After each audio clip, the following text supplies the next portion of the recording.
a very special capability to pick up points. And what are those points? Are just like sensors. So I can see here the results from that point. For example, pressure. So I can see the pressure of that points. And you can see this is the packing phase. This is the flow and the packing in terms of pressure. So you can see how is maintained the pressure on those points, but the most important thing, you can see the temperature of that points. Why is that important? Because you can see here the flow part is about 2 seconds, so it's very quick, but the packing phase it's about more than 20 seconds. So if you are in production, you want to reduce it at the minimum. You want to optimize the packing phase, because seconds for plastic market is mean a lot of money, okay? Because of the high rate of production for plastics parts.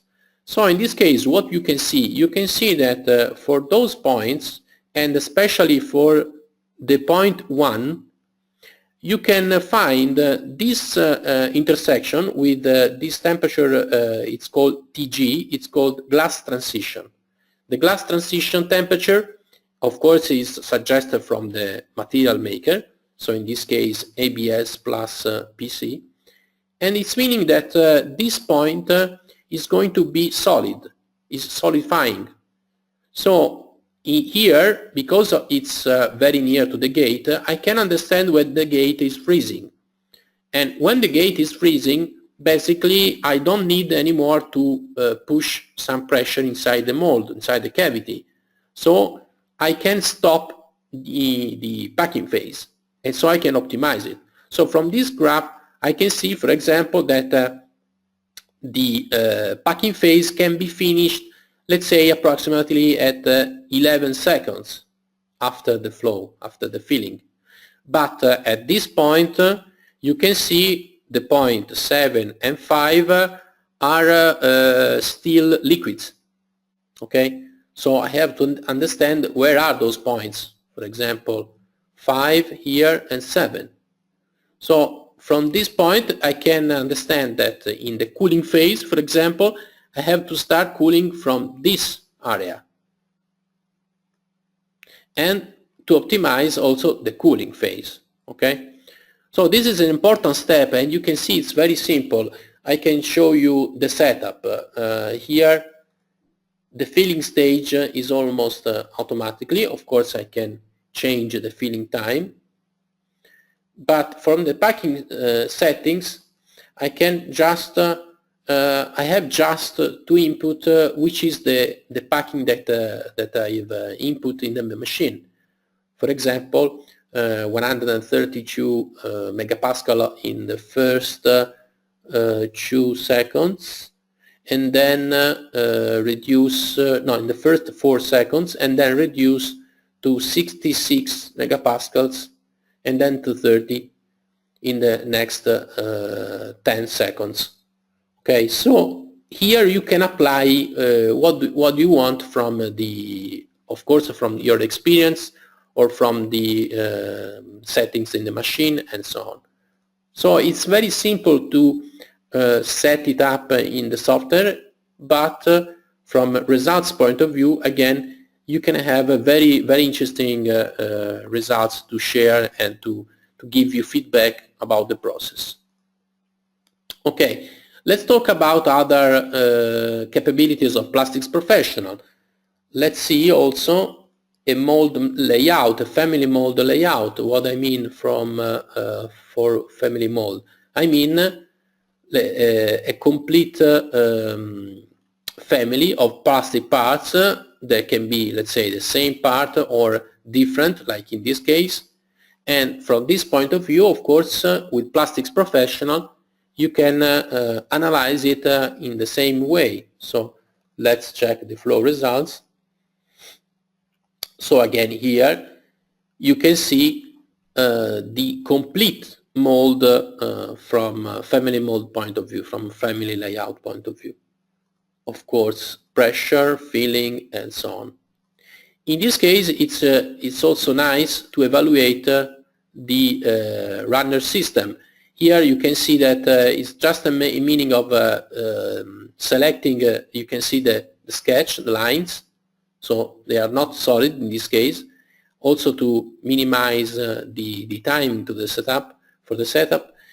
And I can optimize the diameters. For example, I can just use in Plastics Professional the runner balancing system, and you can see here I can select iterations. I can define a maximum diameter and a minimum diameter, and for the inlet for the overall, and I can start immediately the calculation. What does it mean? Then in some minutes it's taking for this part, of course I will show you the results, but it's taking something like 20 minutes, and the results is this one.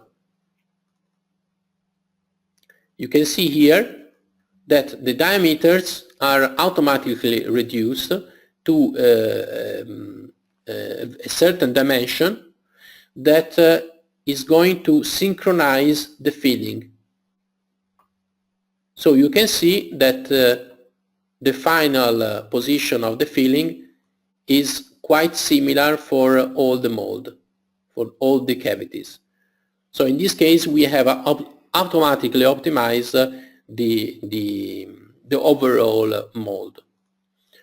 So it's automatic, so it's another feature, another capability. Let's switch back to the presentation. So from a production point of view, from a process point of view, Plastics Professional is giving you the opportunity to optimize the filling and the packing, also the cooling time, because we will see also there is, let's say, a process also for the cooling. And I can see again the aspect, the problems. I can see also the structural weaknesses and so on. But the most important thing here is to optimize the process. Let's switch to Plastics Premium. So, okay, let's switch back to SOLIDWORKS.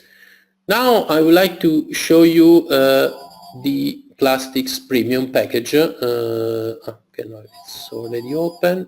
Just okay. So here you can see the same, the very same part, but I have also defined the sketches for the cooling system. How it works? Let's check from the start. In this case, I will use a solid mesh. To use a solid mesh, it's just a matter of going to a manual procedure. I do this because I want to show you the procedure. You can select to mesh also the cooling system and the virtual mold. So next, you can see it's guided, it's like a wizard. Okay. I want to show you also how to generate this, so I will go to delete. Okay. In case I have to design the cooling system, it's just a matter of selecting the sketches singularly if I want, or the whole sketches, like in this case, and assign to the channel, to the cooling channel design. Okay, of course I can remodify this case the cooling channels. For example, here I want to change the dimension. I want to assign it to 8 millimeter. It's just a matter of assigning it. Okay, or let's get back to 10 millimeters. Of course I can select and I can have highlight the correspondent segment in the graphical interface. For example, this portion I want to use not a general cooling channel but a buffer. So it's just a matter of reassigning this to a buffer.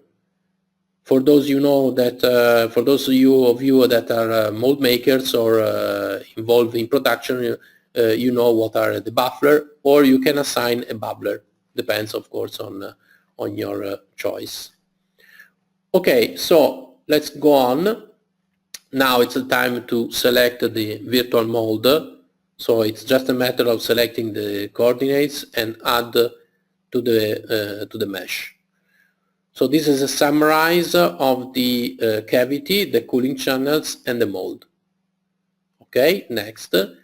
Next, I have to create the initial mesh for those domains. So for example, for the cavity, again, like we saw for plastic standard, it's just a matter of meshing the cavity. This is again a shell mesh. Later on we will transform it in a solid mesh. Of course, also for the mold, and the cooling channels are already meshed shell. Okay, this is the summary. Now we are going to solidify, we are going to transform the shell mesh. It's very simple. So again, I have to select the cavity, and I can create the solid mesh right now. I will show you in a moment, also with the mold. So now I can select the mold, and again select create mesh. This is a solid mesh. Okay, so you can see the final results. It's cut because you can explore the results, and you can see you have meshed the solid, the cooling channels, the mold, and the cavity. Also the cavity is meshed with this kind of hybrid mesh technology, and you can see that there are tetrahedral inside the thickness, and also hexahedral near the surface. Also, of course, you can choose the dimensions, you can choose the thickness, and so on. This is just to show you the capability. So in this case, I have done with the mesh. This is again the final editing tool, also to check the quality if you want, and then I can click OK. So here again I have set it up the solid mesh for all those domains. I have the filling settings, the packing settings, now also the warp and the cooling. For the cooling settings, it's just a matter of selecting the melt temperature, of course from the material specification, the air temperature, because now we have to understand also when it's opening what's happening, the coolant temperature, the average coolant flow rate, but also we can define it singularly, and the eject temperature, that again is specified by the producer of the material. In this case also we can define the cooling pipes. So we had defined the mesh for the cooling system, but here we can define which are the correct let's say lines, directions, and we can select also the material, in this case the liquid inside the cooling. So for example, here you can see not only water but also ethylene glycol or other coolant as well. Of course here you can add yourself your material, your liquid. Here you can see also we can specify singularly for each line, we can specify the flow rate. Okay, so it's very let's say realistic from real, let's say, experience. So you can input for each of these cooling system, cooling line, you can define whatever you want. Also you can define if you have solid runner elements.